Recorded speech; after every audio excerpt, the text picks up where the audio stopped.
নমস্কার, আমি অঞ্জনা। আজকে অনেক স্বাগত আপনাদেরকে। আজকে আমি রয়েছি 107 নোয়াপাড়া বিধানসভার যিনি ক্যান্ডিডেট তৃণমূল মর্যাদা আমার সাথে রয়েছে, যিনি কিনা ছাত্র পরিষদের রাজ্যের সভাপতি। দাদা নমস্কার, আজকে আমার পডকাস্টে স্বাগত। নমস্কার। কেমন আছেন? কারণ এই যে একটা টানাপোড়েন চলছে এবং এত সকালবেলা থেকে স্কিডিউল, এবং আমি অনেকক্ষণ ধরে ওয়েট করে থেকে ওনার সাক্ষাৎ পেলাম। সো আবারও বিকেলের প্রচার রয়েছে, তো সেক্ষেত্রে কেমন ভাবে চলছে আর কি? মানে কেমন ভাবে মানে শরীরটা কেমন আছে বা বাকি প্রচার কেমন চলছে? আপনাদের প্রথমে আমি রিয়েলি সরি, আপনাকে ওয়েট করতে হয়েছে এবং করতে হয়েছে শিডিউলের জন্যই। মানে অ্যাকচুয়ালি ইলেকশন টাইমে আপনার শিডিউল যদি একটু মিস করে যায় তখন বোধহয় খুব কঠিন হয় পরের শিডিউলটার সঙ্গে ম্যাচ করানো। তো শরীরের ওপর তো প্রচণ্ড চাপ চলছে, কেন সকালবেলা মোটামুটি 6:30টার সময় রেগুলার উঠছি, শুতে শুতে 2-2:30 বেজে যাচ্ছে। মানে বেসিক্যালি 4 ঘন্টা ছাড়া ঘুম হচ্ছে না। শরীরটাও এই প্রচণ্ড গরমে বারবার ইলেকট্রল জল খেয়ে ঠিক রাখার একটা চেষ্টা, কিন্তু সব কিছুকে ছাপিয়ে যাচ্ছে যখন মানুষের ভালোবাসা পাচ্ছেন। প্রত্যেকটা জায়গায় যখন জড়িয়ে ধরছে তারা আমার সঙ্গে দেখা করার জন্য দৌড়ে দৌড়ে আসছে, তারা হাত নাড়ছে, নিজের মনে হচ্ছে আমি কি এমন করেছি যার জন্য এরা আমাকে এত ভালোবাসছে। কিন্তু উপলব্ধি করছি আমি আজকে এসেছি মমতা বন্দ্যোপাধ্যায়, অভিষেক বন্দ্যোপাধ্যায়ের প্রতিনিধি হিসেবে। তাদের স্বপ্ন, তাদের এতদিনের পরিশ্রম এবং তাদের প্রতি মানুষের বিশ্বাসযোগ্যতা যে হ্যাঁ তারা যেটা বলেন সেটা করেন, আজকে সেই ভালোবাসার নিয়ে আমি আজকে এখানে এসেছি। এবং আমি যখন প্রত্যেকটি জায়গায় যাচ্ছি এই ভালোবাসা পাচ্ছি, যে নিজে না মন থেকে দাঁড়িয়ে অনেক বেশি নিজের মধ্যে একটা দায়িত্ববোধ তৈরি হচ্ছে যে আমাকে এটা করতেই হবে, করতেই হবে। এবং আলটিমেটলি আমি নোট ডাউনও করছি এবং ওই দৃঢ় বিশ্বাসে জেতার পরের প্রত্যেকটি মানুষের কাছে আবার যাব, তাদের ধন্যবাদ জ্ঞাপন করব।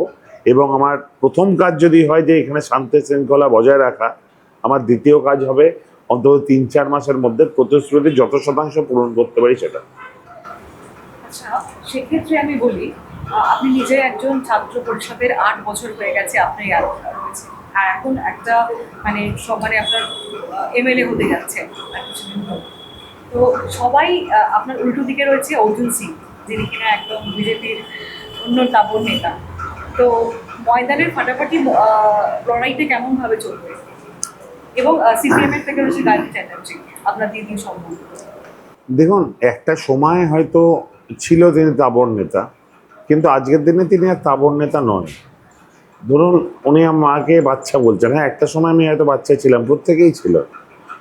এবার বাচ্চা মিনস বয়সে বাচ্চা না কাজে বাচ্চা না যোগ্যতায় বাচ্চা আমি জানি না।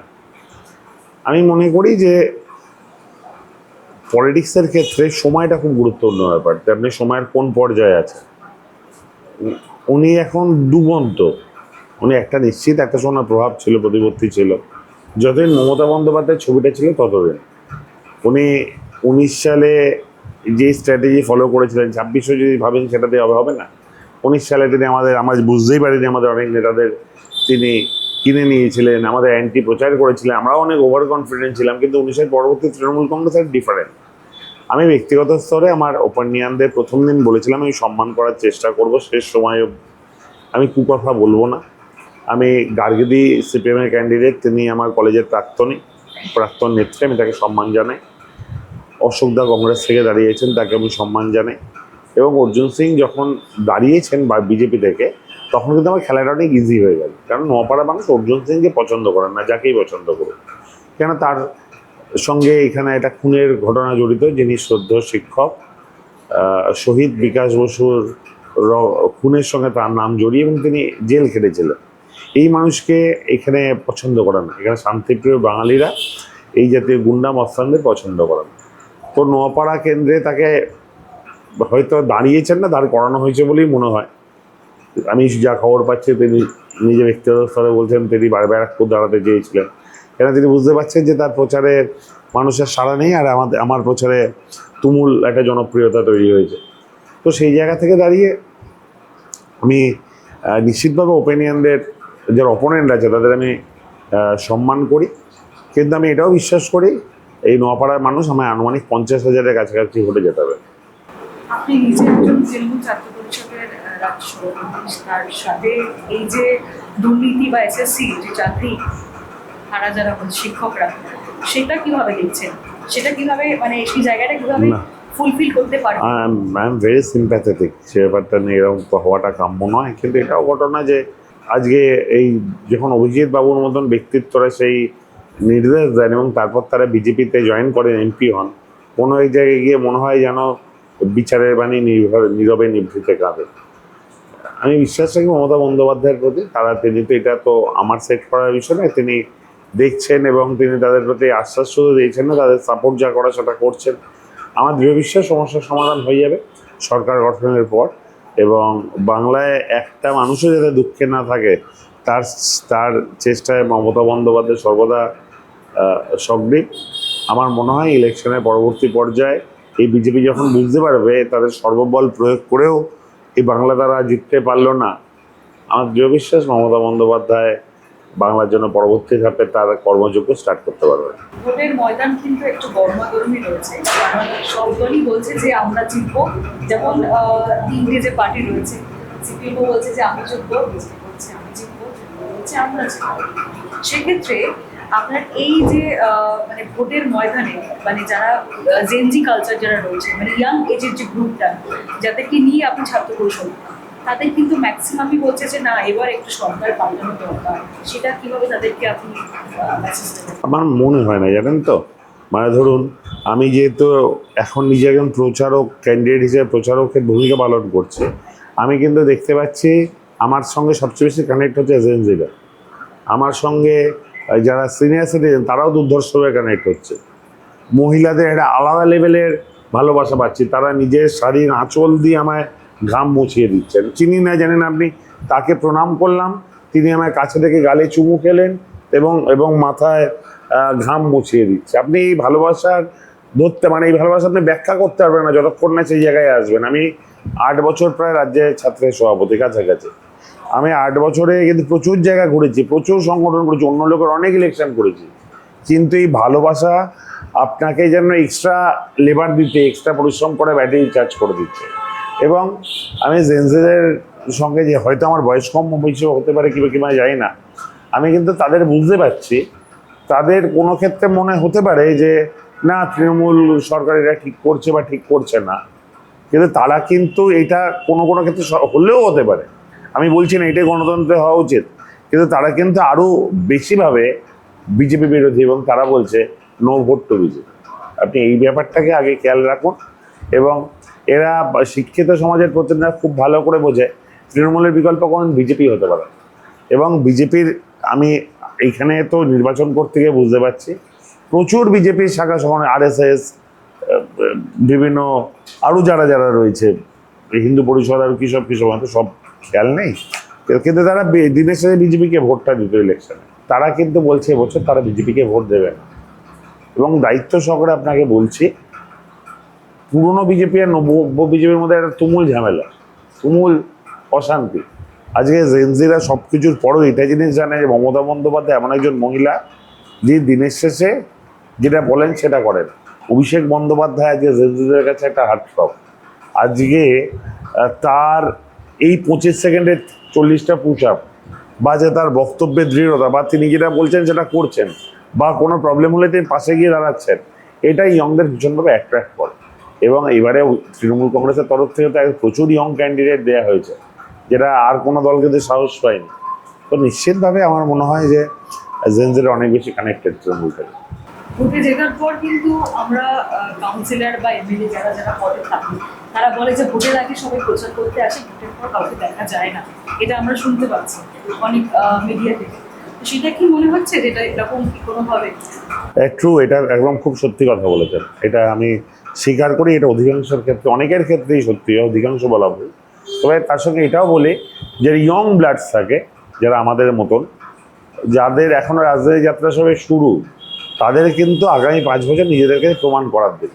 কারণ আজকে কিন্তু আমি তৃণাঙ্কুর শুধুমাত্র দাঁড়াইনি, আমার নামের সঙ্গে হাজারো হাজারো লাখো লাখো ছাত্র যুবরাও দাঁড়িয়েছে। তাদের হোয়াটসঅ্যাপ মেসেজ যদি আপনি পড়তেন, আমার ফোনে যায় এসে তারা বলছেন দাদা তোমার মধ্যে থেকে আমরা দাঁড়িয়েছি, বলো আমি তো তোমাদেরকে জিতে আসতে হবে দাদা। কারণ জিতে আসতে হবে মানে আমি যদি জিততে পারি তার সঙ্গে সঙ্গে তারাও জিতলো। আমি যদি 5টা বছর তাদের হয়ে কাজ করি তবে কিন্তু তারাও পারফর্ম করছে। কোনোভাবে যদি আমিও বাকিদের মতন 5 বছর জিতে গিয়ে বসে গেলাম, 5টা বছর পর কিন্তু আরও যেই 5টা তৃণাঙ্কুরের টিকিট পাওয়ার উচিত ছিল বা সম্ভাবনা ছিল, তারা কিন্তু ঝরে যাবে। কারণ এরা তখন বলবে যে এরা মুখে কথা বলে, আলটিমেট পাওয়ার পর তাদের পরিশ্রম নেই। আর তবে আপনারা এটাও বিশ্বাস করেন, ইয়ং ব্লাডরা অনেক বেশি আলাদা হয়। আমার তখন স্বপ্ন আছে, আমার তো এখনো 35 বছরের পলিটিক্যাল কেরিয়ার আছে, সেটা 5 বছর দিয়ে যা পারফর্ম করবো সেভাবে তৈরি করতে হবে। আমি আপনাকে এই সিদ্ধিদাদা গণেশ রয়েছেন, স্যার পুজো দিয়ে শুরু করেছি, সেখানে আমার পার্টি অফিসে ইন্টারভিউ নিচ্ছেন। আমি একটা কথা তার সামনে দাঁড়িয়ে বলতে পারি যে তৃণাঙ্কুরের শেষ প্রায় 7.5-8 বছরের রাজ্য সভাপতি থাকাকালীন তিনি কোন পরিশ্রমের কসুর করেন। দিনে কোচবিহার, রাত্রে পরের দিন কাকদ্বীপ, তারপরের দিন আলিপুরদুয়ার, এমন ঘটনা প্রচুর দিন ঘটেছে। এবং এই তৃণাঙ্কুর সারা বছর ধরে মানুষের সঙ্গে কানেক্টেড থাকে। আজকে পলিটিক্স যখন আমার কাছে প্যাশন, আমার কাছে তো এটা আমার পেশা নয়, এটা আমার কাছে নেশা। আমি নিশ্চিন্তে বলতে পারি এটা আমি আমার নিজের রেপুটেশনকে তৈরি করার জন্য এই 5 বছর নোয়াপাড়াবাসীর জন্য কাজ করা তো অবস্থায়, তার পাশাপাশি নিজের রেপুটেশনকে তৈরি করে বিং আ পলিটিশিয়ান আমি প্রত্যেকের পাশে থাকবো। এবং আমি 5 বছর এমন কাজ করবো যেখানে আমি বিশ্বাস করি বাংলার সেরা 10টা বিধানসভা হিসেবে নোয়াপাড়াকে নিয়ে যাবো। আমরা জানি যে অভয়ের মাও একটা দলের টিকিট পেয়েছে, এবং ওমেন এম্পাওয়ারমেন্ট বা ওমেন সিকিউরিটিটা আপনি কিভাবে দেখছেন? দেখুন, আমি যদি বিজেপি ক্যান্ডিডেট ব্যতিরেকও বলেন বা তার মঙ্গল, আমি তাকে রেসপেক্ট করছি। আমি সেটা নিয়ে খুব কথা বলা একজন ক্যান্ডিডেট হিসেবে আমার উচিত নয়। আমি শুধুমাত্র একটা কথা বলতে পারি, যেখানে আপনি ওমেন এম্পাওয়ারমেন্ট বা রেসপেক্ট বা সিকিউরিটির কথা যদি বলেন, আমি কেন্দ্রীয় সরকারের রিপোর্ট অনুসারে বাংলা আজকেও নারী সুরক্ষায় বা সেফেস্ট স্টেট ইন ইন্ডিয়া হিসেবে নিজেকে কেন্দ্রীয় রিপোর্ট অনুসারে প্রতিষ্ঠিত করছে। তো সারা ভারতবর্ষের মধ্যে কলকাতাকে যখন সেফেস্ট সিটি বলা হচ্ছে, যখন বাংলা আবার প্রথম সারিতে উঠে আসছে, তখন দুই একটি বিক্ষিপ্ত ঘটনাকে, যা একদমই হওয়া উচিত নয়, সে দুই একটি বিক্ষিপ্ত ঘটনাকে বাংলাকে জাজ করা যায় উচিত নয়। মঞ্জু বসু যে আপনি তিনি দল আর কি ত্যাগ করেছে, সেটা সেদিক থেকে কি আপনার কোনোভাবে কি কোনো এফেক্ট করছে? না, দেখুন, পলিটিক্যালি তো পড়ছে না, কিন্তু ব্যক্তিগত স্তরে অবশ্যই পড়ছে। কেন, আমি তাকে ভালোবাসি, তাকে শ্রদ্ধা করি, তার সঙ্গে দারুণ সম্পর্ক। প্রথম দিন ক্যান্ডিডেট হওয়ার পরে আমি তার কাছে গিয়ে তার আশীর্বাদ নিয়ে এসেছি। যেদিন প্রচার শুরু করেছিলাম, স্বর্গীয় বিকাশ বসুর মূর্তিতে মাল্যদান করে তার ওয়ার্ডে আমি তার আগেও তার ফোন করে তার আশীর্বাদ নিয়েছি। তিনি বলেছিলেন বিজয়ী ভব। আমি তার এবং মাথায় হাত দিয়ে আমার সারদা মায়ের স্লোগান শুনিয়েছিলেন, জব করেছিলেন স্লোগান। আমি নিশ্চিন্তে বলতে পারি তিনি আমি তাকে ভীষণভাবে শ্রদ্ধা করি। মন খারাপ থাকতে পারে সময়, তিনি আমার ভবিষ্যতে আমার অ্যাডভাইজার হয়ে থাকবেন। আমি তার পরামর্শ নিয়ে কাজ করব। কি মনে হচ্ছে মানে কতটা ভোটে আর কি জিততে পারবে? দেখুন, এখানে শিক্ষিত, ভদ্র এবং সাংস্কৃতিক বাঙালিরা তারা কিন্তু একজোট হয়ে গেছে। তারা কিন্তু কোনোভাবে একজন খুনি গুন্ডাকে যেমন আনতে চাইছে না, তেমন যে সিপিএমের প্রার্থী এত বছর ধরে তাদের লোকালে থাকলেও তাদের কোনো কাজ করেনি।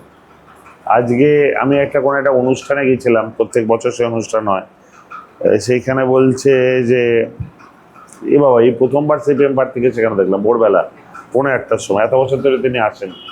আমি গেছিলাম ঈদের প্রোগ্রাম। তো তার মানে অনুমেয় তার সম্পর্কে কী রেপুটেশন। আর রাজাদা এমনি ভদ্র সভ্য লোক, পুরনো কংগ্রেসে, তাকে আমি রেসপেক্ট করি, কিন্তু তিনিও জানেন তার জেতার সম্ভাবনা নেই।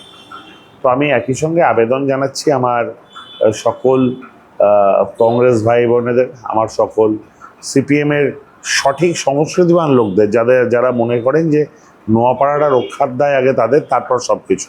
এবং আমি যারা বিজেপি করেন বা বিজেপির পুরনো লোকজন বা এই হিন্দু পরিষদের বিভিন্ন শাখা সংগঠনে, তারা যদি সত্যি হিন্দুত্বের কথা বলেন, তবে আমি মনে করি অর্জুন সিংকে আমার থেকে হিন্দুত্ব শিখতে হবে। আমাকে অর্জুন সিংয়ের থেকে হিন্দুত্ব শিখতে হবে। আবার অর্জুন সিংয়েরও আমার থেকে, আমি তাকে শেখাতে যাব। কিন্তু আমি তৃণাঙ্কুর ভট্টাচার্য, আমার বাড়িতে 300 বছরের বাড়ি, বাসস্থান, 300 বছরের কালী মন্দির, শিব মন্দির আছে। আজকে হিন্দুত্বের কারণে উনি ভোট পাবেন, মানে এই লোককে গিয়ে অ্যাপ্রোচ করার চেষ্টা, সেটা কিন্তু নয়। কারণ আমি এইখানকার হেন কোনো মন্দির নেই যেখানে আমি যাইনি, বা আমি গেলে মিছিল করছি, সেখানটায় মন্দির আছে, সেখানে মাথা না ঠুকে বেরিয়ে গেছে। আমি উপলব্ধি করছি যে দেখুন, আমি ধর্মে নিয়ে ভোট চাইতে আসিনি বা আসবো না।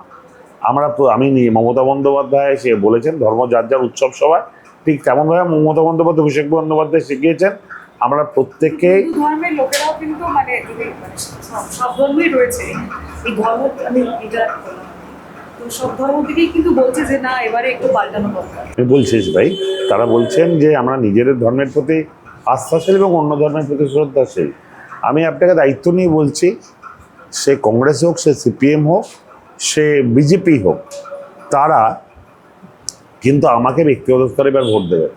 আপনি যে প্রশ্নটা করলেন সেই প্রশ্নের নিরিখে আপনাকে আমি অনুরোধ করব, আমার ইন্টারভিউটা শেষ হয়ে যাওয়ার পরে নোয়াপাড়া বিধানসভার মধ্যে যেখানে ইচ্ছা আপনারা কিছু মানুষের, অন্তত গোটা 10টা মানুষের বক্তব্য নিন, তাদের মতামত জানতে চান। আপনারা চাইলে 100টাও করতে পারেন, কিন্তু তার পার্সেন্টেজ অফ পোল কোন শতাংশ মানুষ কি বলছে যদি আপনার দেখেন, তবে দেখবেন অন্তত 60% মানুষ ডাইরেক্টলি মমতা বন্দ্যোপাধ্যায়ের প্রার্থীর কথা বলছেন, তারা আমার কথা বলছেন। তাই আপনাকে দায়িত্ব সহকারে বলছি, আমি নোয়াপাড়া কেন্দ্রের কথা তো আগে বলছি বটেই, রাজ্য জুড়েও বলছি তৃণমূল কংগ্রেস 230 কমসে কম আসন পাবে। এই যে 12-এর পর বাবা মাদের একটা মানে আশ্বাস যে কলকাতার বাইরে ছেলে মেয়েদেরকে পাঠাবে পড়াশোনার জন্য, সেক্ষেত্রে শিক্ষা ব্যবস্থা সাথে চাকরি, যেটা আমি ফার্স্টেই বলেছি, সেটা কতটা বেশি ইম্প্রুভমেন্ট হবে? দেখুন, আমি দৃঢ়ভাবে বিশ্বাস করি যে চাকরি পাওয়ার জন্য সবার আগে লাগে নিজের যোগ্যতা, এবং আমি নিজে বিধায়ক হিসাবে। জয়েন্টের পরীক্ষা তো লেট করে হচ্ছে। ট্রু, বলুন রেজাল্টও লেট করে হচ্ছে। ট্রু, বলুন। তারপর ছেলেমেয়েরা তো মানে নাম্বার জাস্ট আর কি ওই পাওয়ার নিয়ে পাচ্ছে এরকম আর কি, এবং তারপরে তাদের কোনো শিক্ষা ব্যবস্থা, পরীক্ষা লেট হওয়ার সঙ্গে শিক্ষাটা পাচ্ছে না। ঠিক বলছেন, কিন্তু পরীক্ষা লেট হওয়ার সঙ্গে নাম্বার বেশি কম পাওয়ার বা এর কোনো সম্পর্ক নেই। জয়েন্টও তো লেট করে হচ্ছে, তার ট্রু, রেজাল্টও কিন্তু what is the reason behind it? আর এই বছর লেট হওয়ার পেছনে প্রধান কারণ ছিল হচ্ছে মহামান্য আদালতের নির্দেশ। আপনি বা আমি কেউ তো সেই নির্দেশের বাইরে চলতে পারি না। এই বছরের ক্ষেত্রে দুর্ভাগ্য আমাদের যে সত্যি অ্যাডমিশনটা লেট হয়েছে এবং তার জন্য এফেক্টেড শিক্ষা ব্যবস্থাগুলো হয়েছে, এবং কলেজগুলোর ক্ষেত্রে ভর্তি সংখ্যাও কম হয়েছে প্রত্যেকটা কলেজে, এবং ট্রু। কিন্তু সেটা আপনি মহামান্য আদালত যদি কোনো বিষয় বিচারাধীন থাকেন, আপনার পক্ষে কিছু করা থাকে না। কিন্তু আপনাকে বলি, আজকের এই মোদী সরকার ক্ষমতায় এসেছিল বছরে 2 কোটি টাকা, 2 কোটি চাকরি দেওয়ার প্রতিশ্রুতি দিয়ে, বছরে 15 লক্ষ টাকা দেওয়ার প্রতিশ্রুতি দিয়ে, মূল্যবৃদ্ধি রোধ করার প্রতিশ্রুতি দিয়ে, পেট্রোল ডিজেল গ্যাসের দাম কমাবে এই প্রতিশ্রুতি দিয়ে। কিন্তু আপনি দেখুন, এই বিজেপি সরকার দেওয়ার প্রতিশ্রুতির একটা প্রতিশ্রুতিও কিন্তু পূরণ করেনি। একটা সময় আমরা ছোটবেলায় যখন ছিলাম, তারা স্টেশনে যেতাম, 2 টাকা 5 টাকা দিয়ে রেলের ফর্ম কিনতাম, সেলের ফর্ম কিনতাম, বিভিন্ন সরকারি পরীক্ষার ফর্ম কিনতাম। আজকে আপনি দেখেন যে সেই ফর্ম ফিল আপ হচ্ছে না, কারণ আজকে এমপাওয়ারমেন্টটা কিন্তু প্রধানত কেন্দ্রে যে আছে তার দায়িত্ব। আর আজকে যদি সরকার থেকে, কেন্দ্রে থেকে এমপাওয়ারমেন্ট তৈরি না হয়, রাজ্য সরকারের পক্ষে বিপুল এমপাওয়ারমেন্ট তৈরি করা কিন্তু সম্ভবপর নয়। আর তারপরেও মমতা বন্দ্যোপাধ্যায় যেটা করছেন সেটা কিন্তু অন্য 5টা বিজেপি শাসিত রাজ্যের থেকে এগিয়ে, তার ব্যক্তিগত উদ্যোগ। এবং সেটা আমি বলছি না, স্ট্যাটিস্টিক্স বলছে, কেন্দ্রীয় সরকার রিপোর্ট বলছে। এবং মমতা বন্দ্যোপাধ্যায় তার মধ্যেও সেলফ সাফিসিয়েন্ট করার নিজেদের চেষ্টা করছে, এবং আমরাও মনে করি যে, আমি নিজের ক্ষেত্রে যেমন ভেবেছি ম্যানিফেস্টোর মধ্যে, আমি যাতে প্রত্যেকের চাকরি তো দিতে পারবো না, কিন্তু চাকরির পড়া বিনামূল্যে পড়াবো, যাতে ছেলে মেয়েদেরকে তৈরি করতে পারি, শেখাতে পারি, এবং তারা এখান থেকে বিনামূল্যে পড়ে বিভিন্ন চাকরি ক্র্যাক করতে পারে। আজকে যদিও এই কেন্দ্রের সরকারের আমলে এই সংখ্যাটা খুবই কম, তবুও আমি বিশ্বাস করি যে যেভাবে আমাদের রাজ্য সরকার এগোচ্ছে এবং বিভিন্ন কেসের যেভাবে নিষ্পত্তির দিকে এগোচ্ছে, কেন আপনারা জানেন এতদিন ধরে এই রাম বাম মিলিয়ে কোনো কিছু এমপাওয়ারমেন্টের সুযোগ হলেই সেখানে কেস করে আটকে দেওয়ার প্রবণতা, সেটা এবার মহামান্য আদালত নিশ্চিতভাবে সঠিক বিচার করবেন, এবং অনেক এমপাওয়ারমেন্ট আগামী দিনে হবে, এবং সেটা হচ্ছেও, অনেকগুলো এমপাওয়ারমেন্ট হয়েছেও। দাদা বলছি, এসআইআর নিয়ে তো অনেকেরই ভোটের নামে, যারা 2002 সালে যেটা দেখা গেছে যে নামের প্রার্থীর তালিকায় নাম আছে কিন্তু এখন তাদের নাম ওঠেনি, প্রচুর লক্ষ মানুষ, তারা কি আদৌ ভোট দিতে পারবে? দেখুন, ভীষণভাবে আমি ডাউটফুল। আমার কাছে একটা একদমই ক্লিয়ার নই। আমি চাইছি তারা ভোট দিক, আমরা সবাই চাইছি তারা ভোট দিক, এবং মমতা বন্দ্যোপাধ্যায়, অভিষেক বন্দ্যোপাধ্যায় কিন্তু এটার জন্য সবচেয়ে সচেষ্ট। কিন্তু এই কেন্দ্রীয় সরকার তো গা জোয়ারি করছে, এরা কোনো নিয়মের ধার ধারছে না, নিজেদের মতন যুক্তি তৈরি করছে, কিন্তু সেই যুক্তিগুলোর সারমর্মও কিছু নেই। ছেলের নাম ভোটার লিস্ট আছে, বাবার নাম নেই। What is this? আজকে পরিবারের 5 জনের মধ্যে 1 জনের নাম নেই, কেন? তার কি অপরাধ? তার বলার জায়গাটা কোথায় যে আমি বলছি ঠিক আছে আমার ভুল হয়েছে, কিন্তু আপনাকে এটা দেখাচ্ছে, আপনি দেখুন, দেখে সঠিক বিচার করুন। এই যে সে দেখছে কি দেখছে না এটা বোঝারই উপায় নেই। আজকে এই এসআইআর করে এই বিজেপি সরকার চাইছে যে কোনোভাবে একটা এই তৃণমূলকে হাঁটানো যায়, কিন্তু এরা বুঝতে পারছে না বাড়ির 5 জনের মধ্যে এখন 1 জনের নামটা বাদ দিচ্ছেন, বাকি 4টে ভোট কিন্তু নিশ্চিন্তে তাদের বিজেপির বিরুদ্ধে পড়ছে।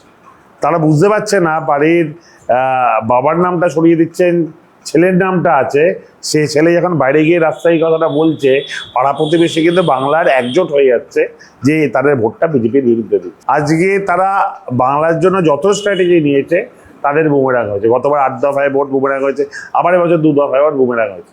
এরা বুঝতে পারে না যে এরা ভোটটা ওই বসন্তের কোকিলের মতন দিল্লি থেকে উড়ে এসে বলে মানুষ বিশ্বাস করবে তা নয়। এখানে মানুষ যার কাছে 365 24 ঘন্টা পরিষেবা পায় তাকেই বেছে নেয়, এবং এইটাই গণতন্ত্রের একমাত্র কারণ। তারা কি ভোট দিতে পারবে? আমি নিশ্চিত নই এখনো অবধি, বুঝতে পারছি না কেন। এটা তো আমি চাইছি তারা ভোট দিক, কিন্তু মমতা বন্দ্যোপাধ্যায়, অভিষেক বন্দ্যোপাধ্যায় ভীষণভাবে উদ্যোগী। গত পরশু অভিষেক বন্দ্যোপাধ্যায় গেছিলেন, জানেন। এখন বিজেপি চেষ্টা করছে ইউপি বিহারে কিছু ভোটারকেও এই ফলসভাবে ঢুকিয়ে দেওয়ার। এবার নির্বাচন কমিশন তো বিজেপির বি টিম হিসেবে কাজ করছে অনেক জায়গায়, তো এর ফলাফল ঠিক কী হতে চলেছে এখন আমার ক্লিয়ার নয়। আমি দুর্ভাগ্য, এটা আমার অজ্ঞতার ব্যর্থতা জানি না, আমি ক্যান্ডিডেট হলেও আমার কাছে ক্লিয়ার নয়। এসসি এসটি যেটা আমরা জানি মাইনরিটি যেটা আর কি, সেক্ষেত্রে কোনোভাবে কি কোনো জেনারেল কাস্ট বা এসসি এসটি কাজ যেটা কলেজ এবং স্কুলগুলোতে হয় সরকারি বা পরীক্ষার ক্ষেত্রে, সেটা কোনোভাবে কি একটু নিয়োগ করা যাবে, মানে কোনোভাবে কমানো যাবে পার্সেন্টেজটা? দেখুন, এটাও তো কেন্দ্রীয় সরকারের পলিসির সঙ্গে এগুলো এইভাবে বলা সম্ভবপর নয়। আর এইগুলো আমি বিধায়কও আমার হাতে থাকতে পারে না। এটা রিজার্ভেশন অনেক পুরনো সিদ্ধান্ত। এটা রাজ্যসভা লোকসভা পাস হয়ে আসা সিদ্ধান্ত। এইটা এইভাবে ইন্টারভিউতে বসে কমেন্ট করা যায় না, আর বলা উচিত না। আপনারা দেখতে পেলেন আমার শরীরে তৃণমূলটা ছিল ভোটের কিন্তু গণগণ প্রচার এবং ভোট প্রচারের সাথে সাথে তার শরীর চর্চা এবং খাওয়া দাওয়া নিজেকে মেনটেন রাখা, এটা একটা বড় ব্যাপার। তো কী হতে চলেছে আগামী দিনের ফল, সেটা তো আপনারা শুনতেই পাবেন, জানতে পারবেন। অনেক ধন্যবাদ এখানে আসার জন্য দাদা, যদি কিছু অডিয়েন্সকে বলেন। নমস্কার, আপনাদের অনেক অনেক শুভেচ্ছা। আপনারা অনেক পরিশ্রম করছেন, আপনারাও খবরগুলো তুলে ধরার চেষ্টা করছেন। আমি আপনাদের চ্যানেলের মাধ্যমে দিয়ে আগে আপনারা দর্শকদের অনেক শুভেচ্ছা জানাই। আমার ভালো লাগলো, একটু অন্যরকম ইন্টারভিউ হলো। আপনাদেরও বলি, বাংলার কৃষ্টি সংস্কৃতি রক্ষার্থে অবশ্যই আপনারা নির্বাচনে যখনই ভোট দেবেন, কারুর কথায় ভোট দেওয়ার দরকার নেই। আমি মনে করি এটা রাজনৈতিক দল যখন ভোট চাইতে আসে তখন মানুষের কাছে চাওয়া উচিত ধর্ম দিয়ে নয়, কর্ম দিয়ে।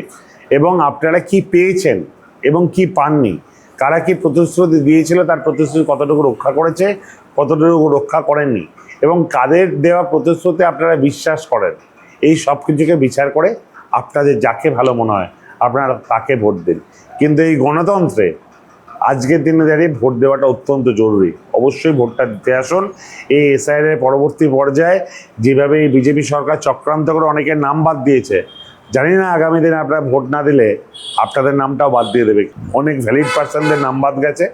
আমি অনুরোধ করবো, আসুন সকলে মিলে গণতন্ত্রের এই শ্রেষ্ঠ উৎসবে এসে নিজের মতামত দিয়ে সরকার তৈরি করুন। মমতা বন্দ্যোপাধ্যায় আপনাদের পাশে আছে। জয় বাংলা।